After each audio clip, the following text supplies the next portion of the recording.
안녕하세요. 2월 27일 주식 정리해드리는 주정남. 오늘도 시장 정리부터 먼저 시작해보도록 하겠습니다.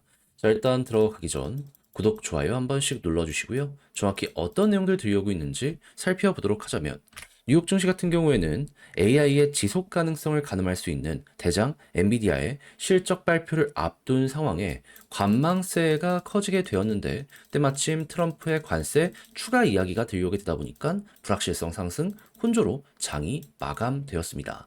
자, 정확히 어떤 상황이냐면 일단 엔비디아 같은 경우에는 예상 이상으로 좋을 수 있다라는 얘기가 많이 들려오게 되었거든요. 근데 이 결과는 까고 봐야 알 수 있는 거잖아요. 하다 보니까 지켜보고 있었는데 장 마감 이후의 결과를 봤더니 뭐가 보여지게 되었다? 시장 예상치 이상으로 실적도 좋았지만 결국 미래가 어떤지 이것도 봐야 되잖아요. 근데 이번에 출시한 너무 잘 나왔고 양산 잘하고 있고 결과값 역시 굉장히 좋은 상황입니다. 그러다 보니까 수주잔고나 여러 가지를 봤을 때 이걸 통해서 어느 정도 다음 분기의 실적을 예상을 해볼 수 있잖아요. 이게 굉장히 좋다 보니까는 지금 기대감은 커지고 있는 상황이다. 그래서 한국 증시는 물론이거니와 오늘 밤 미국 증시에도 이게 긍정적 영향을 미치게 될 수 있다라는 건 감안을 하시면서 반도체 쪽 지금 한번 살펴보시는 거 되게 좋을 것 같습니다. 자, 근데 이런 상황 속에서 트럼프의 감세 정책 기대감과 관세는 지금 불확실성을 만들어주는 모습이 보여지고 있는데 일단 미국의 감세부터 보면 대규모 감세, 지출 삭감, 부채 한도 증액을 골자로 한 예산 결의안 지금 미국 하원에서 통과가 되었거든요. 자, 그래가지고 기업들의 실적이 늘어나는 시간이 오겠구나라는 걸 첫 번째로 생각을 하며 이는 증시에 긍정적인 영향을 줄 것이다라고 우선적으로 바라보시면 되겠습니다. 다만 장중에 이 EU에 대한 트럼프 대통령의 발언이 나왔는데 뭐라고 했냐? 25% 관세 매기겠다. 이유는 유럽, 이쪽은 미국을 뜯어먹고 있는 상황이다. 나는 이거 그대로 지켜볼 수 없다. 캐나다 그리고 멕시코에 이어서 유럽까지 관세 이렇게 매기고 있는 이 모습이 보여지고 있기 때문에 이게 몇몇 기업들에게는 굉장히 치명적으로 작용을 하게 될 수밖에 없잖아요. 그래서 이게 이 투자 심리를 위축시키는데 큰 역할을 하게 되었다. 이렇게 봐주시면 되겠습니다. 자, 그러면 이제 눈앞까지 다가왔던 멕시코, 캐나다 관세가 이제 언제 가는지 이걸 바라봐야 될 필요가 있는데 때마침 말 나온 게 보다 원래는 3월 4일 얘기했는데 한 달 미뤄서 4월 2일 얘기했습니다. 그러면 이거 유럽이랑 맞춰서 진행할 가능성이 있겠네 정도로 생각을 할 수 있겠죠.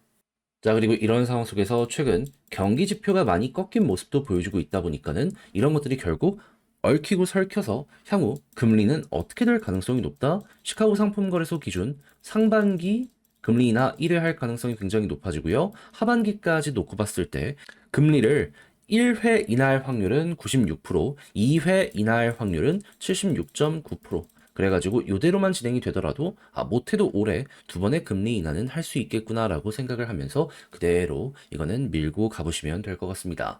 자, 그랬을 때 국제유가는 WTI 기준 68.62달러로 마이너스 0.45% 하락 마감하였고요. 채권은 금리 인하 확률이 높아지다 보니까 강세, 달러는 안전자산 선호로 강세, 금 가격도 안전자산 선호로 강세 모습 보여지게 된 거 확인할 수 있게 되었습니다. 자, 그럼 이외에 우리가 보면 좋을 것들 뭐가 있는지를 살펴보도록 하자면 일단 최근에 마이크로소프트에서 지금 데이터 센터 요거 임대하는 거 줄인다라고 얘기하면서 AI 성장에 이 시장 사람들이 의문을 품게 하는 이런 것들이 있었잖아요. 근데 메타 2천억 달러 규모 우리는 투자하겠다 얘기 나오게 되었다라고 합니다. 그러면 지금 엔비디아의 블랙웰과 함께 이를 지켜보게 된다면은 예상 이상으로 이쪽 시장은 더욱더 빠르게 커질 수도 있겠네 라고 볼 수 있겠죠. 자, 그리고 이런 상황 속에서 트럼프의 관세 발언으로 인해 캐나다 달러와 멕시코 페소는 올라가고 있는데 유로는 떨어지게 되었다라고 합니다. 이것도 한국 기업들 영향을 받게 되기 때문에 이건 자연스럽게 연결해서 보시면 될 것 같아요.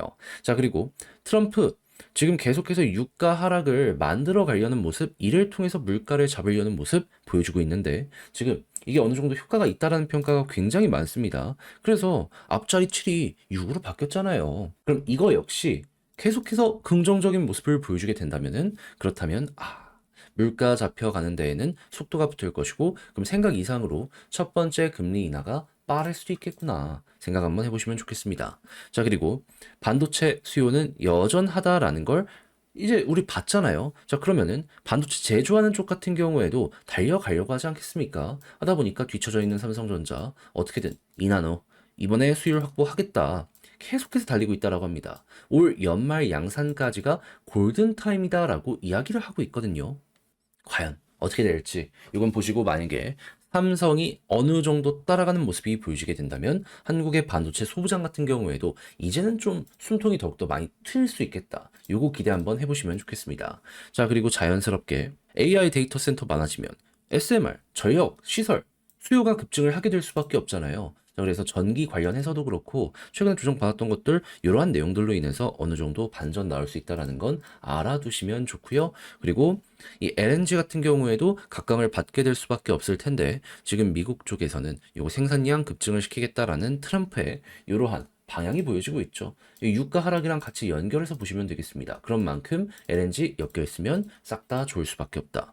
자, 그리고 배터리 같은 경우에는 지금 어느 정도 피벗, 고점 찍고 약간 둔화되는 이런 모습들이 보여지고 있는데 기술력으로 이걸 풀어가려는 기업들이 상당히 많거든요. 특히나 한국 기업 위주에서. 그럼 이번에 만들어낸 것들을 바탕으로 향후 미래를 그려볼 수 있기 때문에 이게 에너지 저장 장치 ESS부터 사용될 수 있는 것들은 많아지게 될 수밖에 없을 거거든요. 그러면 이제 부가가치가 어디서 만들어지는지 이거 한번 주목을 해보시는 것도 굉장히 좋을 것 같습니다. 자, 그리고 5G 해킹 원천 차단을 위해서 양자 암호 네트워크를 첫 적용을 했다라고 해요. 이게 6G로 가기 위한 이 하나의 도구 중에 하나라 이렇게 평가를 받고 있거든요. 양자 컴퓨터까지는 시간이 걸리더라도 암호는 우선적으로 상용화가 될 수 있기 때문에 이 관련주로 엮여 있는 종목이 있다면 이거 역시 기대 한번 해보시면 좋겠습니다.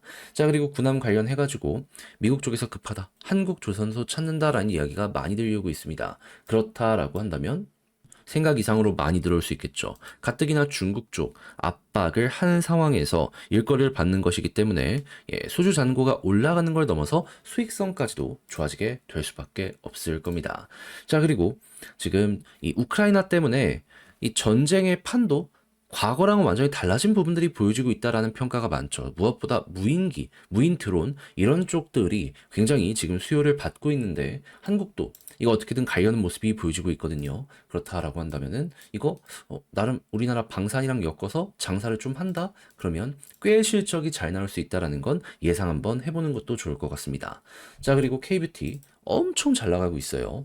물론 대기업 뷰티는 좀 주춤한 게 없지 않아 있긴 합니다. 하지만 인디 브랜드들은 커지고 있습니다. 인디가 대기업이 되는 거, 이거 진짜 가능할 수도 있는 거예요.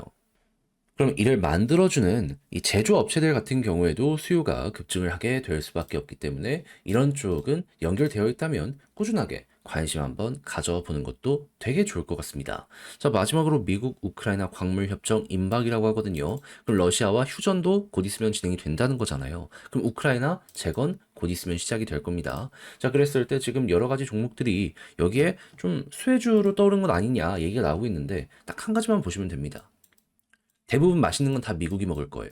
그럼 우리는 원자재나 이런 걸 팔 수 있으면 이걸 보면 되는데 SG가 그 아스콘이라는 걸 만드는 걸로 제가 알고 있거든요. 근데 여기에 강점이 뭐냐 하면은 콘크리트 같은 걸 이제 배합을 해서 거기서 만들어서 건설 현장으로 이제 투입을 시키는 거잖아요. 근데 이 콘크리트 원료와 함께 그 철 관련된 슬래지, 그 부스러기 같은 것들 있잖아요. 그걸 섞을 수 있는 제품이 있거든요. 근데 우크라이나가 제철소 꽤 크게 하고 그렇게 만들어진 이 찌꺼기들이 되게 많은데 이게 처치 불가한 경우가 되게 많다라고 합니다. 돈 주고 처리하는 경우도 상당히 많고. 근데 이걸 제대로 배합해가지고 건설 현장으로 제공을 하게 된다면 그러면 가격 나가는 것도 덜 하고 굉장히 재활용도 많이 할 수 있고 그렇다라고 한다면은 야, 이거 생각 이상으로 각광을 받을 수 있겠네. 그러면 이거 우크라이나 진출했냐? 네, 이미 어느 정도 판매를 시작하고 있습니다. 그러면 레퍼런스가 쌓여 있는 상황이기 때문에 향후에 본격적인 건설 현장이 열리게 된다면 이들이 가지고 있는 제품이 그쪽으로 투입될 가능성 높아질 수 있겠죠. 그러면 첫 번째 혈이 뚫린다라고 하는 판매가 굉장히 크게 들어오게 된다면 이거는 진짜 한동안 오랫동안 이어지게 될 수 있다라는 건 예상을 한번 하면서 보시는 것도 좋을 것 같습니다. 그래서 이왕 할 거면 이렇게 좀 실적이 있는 쪽 위주로 해가지고 이 우크라이나 재건 이건 바라보시는 게 어떨까 싶네요. 자, 이렇게 해서 오늘의 시장 정리 한번 싹 해보게 되었는데 어떻게 여러분들께 도움이 되었을지 모르겠어요. 잘 보셨으면 구독과 좋아요 한 번씩만 눌러주시고요. 지금 말씀드린 내용은 장 시작하기 전 텔레그램 공부방을 통해서 올려드리고 있으니까 이거 말고도 공부할 수 있는 리포트 많이 올려드리고 있거든요. 같이 한번 보고 싶다. 영상 소개란에 있는 링크 클릭하시고 입장하셔서 거기서 내용 마음에 들면 하트나 따봉 한번 날라주시면 되겠습니다. 자, 그러면 개별 종목 살펴보도록 할게요. 안녕하세요. 제가 이번에 가지고 온 종목은 두산 에너빌리티를 가지고 왔습니다. 여러분, 저는 솔직하게 얘기해서 오늘은 또 왜 빠지지 이해가 안 되긴 하거든요. 우리 입장에선 좋은 소식이 나와서. 자, 그래가지고 어떤 걸 좀 보면 좋을지에 대해 제가 집중하고 있는 것들에 대해서 여기서 또 한번 풀어보도록 할 테니까 일단 들어가기 전 한 번씩만 꾹 눌러주시면 정말 감사드리겠습니다. 자, 일단 최근에 왜 빠졌는지부터 생각을 해보자고요. 자, 원전 섹터, 반도체 섹터 같이 빠졌거든요. 이유는 하나였습니다. 마이크로소프트가 이 AI 쪽에 투자를 가장 열심히 하는 선두주자인데 갑작스럽게 빌렸던 데이터 센터 2개를 임대 취소했습니다. 하다 보니까 사람들은 생각한 거죠. 아, 지금 투자가 좀 과한 거 아닐까? 근데 지금 이거에 대한 바로미터로 볼 수 있는 게 엔비디아의 실적인데 발표되니까 뭐라고 말이 나오게 되었다. 시장 기대 훌쩍 뛰어넘은 4분기 실적. 거기에다가 지금 블랙웰 신제품이 4분기부터 출하되기 시작했거든요. 굉장히 놀라운 수치가 등장하기 시작했습니다. 근데 이게 끝이냐? 아니죠. 수주 잔고가 말도 안 되게 높습니다. 그렇다는 얘기는 뭐다? 빨랐던 건 마이크로소프트 하나였다. 그렇다는 얘기는 이 외의 기업들 같은 경우에는 아직도 투자를 할 게 많이 남아있는 상황이고 그렇다면 문제될 게 없는 거 아닌가.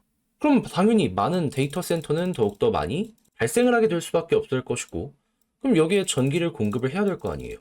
뭘로 공급하죠? 지금 원전으로 공급하려고 미국의 판 자체가 깔리고 있잖아요. 그럼 우리 입장에선 이거 납품만 하면 그만이 된다라는 겁니다. 그리고 실제로 이런 것들이 속도를 붙다 보니까 한국 기업들 계속 좋은 계약들 맺고 있습니다. 근데 가장 큰 수혜는 결국 누가 받는다? 두산. 왜?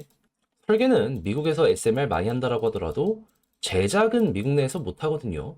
단가 맞추는 것도 그런데 시간 맞추는 거, 공기 맞추는 거 이것도 잘 못한다라고 합니다.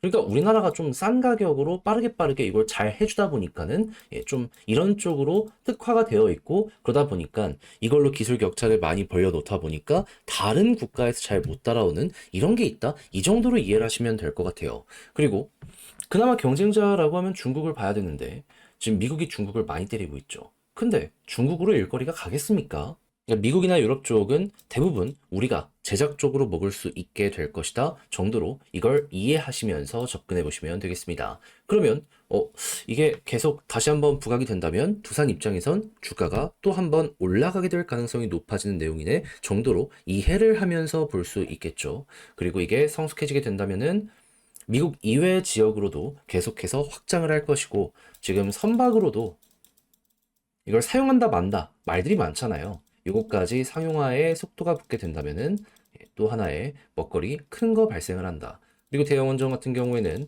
3월달 체코 원전 이제 본계약 얘기 나올 것이고요. 이외에 이제 유럽 같은 경우에는 미국이 전담하고 우리는 중동이나 이런 쪽으로 내려간다라는 이야기가 들려오고 있는데 여기에서 성과를 뽑아내기 시작을 하게 된다면은 일단 팀 코리아가 중동에서 뽑아냈을 때 주기기 독점 납품 누가 한다? 두산에너빌리티. 그리고 미국 쪽이 유럽에 일거리를 꾸준하게 가지고 간다라는 가정하에 거기서도 핵심 기기들을 계속 하청을 할 텐데 이걸 가지고 올 수 있는 좀 매력적인 기업이 어디다? 두산 에너빌리티. 한국의 다른 기업들은 여기에 수혜가 되더라도 우리는 결국에 양쪽 모두한테 일거리를 받아가면서 성장을 하게 될 것이라 이렇게 생각을 해두시면 될 것 같습니다. 딱 이 순서만 기억을 한다라고 하더라도 현재 위치에서 나쁠 건 전혀 없을 것 같아요. 그리고 이 원전이랑 가스터빈 합쳐가지고 1조 원 정도 되는 금액을 추가로 투자한다라고까지 이야기가 들려오고 있으니 공장 증설부터 연구개발에 속도 나는 것도 한번 예상을 해보시면 될 것 같고요. 자, 그런 상황에서 수급적인 부분을 딱 봤을 때 외국인 기관 이들의 움직임이 좀 아쉽기 때문에 매수만 들려오게 된다면 오케이. 떨어진 이유가 어느 정도 해소가 되고 있으니까 반등 빠르게 될 수 있겠구나. 이건 한번 괜찮게 평가하면서 보는 것도 되게 좋을 것 같습니다.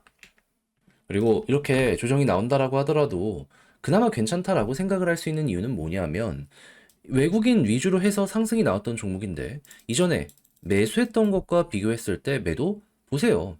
훨씬 더 매수가 많지 않습니까? 그러면 사놓고서 아직 팔지 않다는 건데 홀딩 양이 증가를 한다? 그러면 향후에 반전 나왔을 때 조금 더 파급은 크게 나오게 될 수 있지 않겠습니까?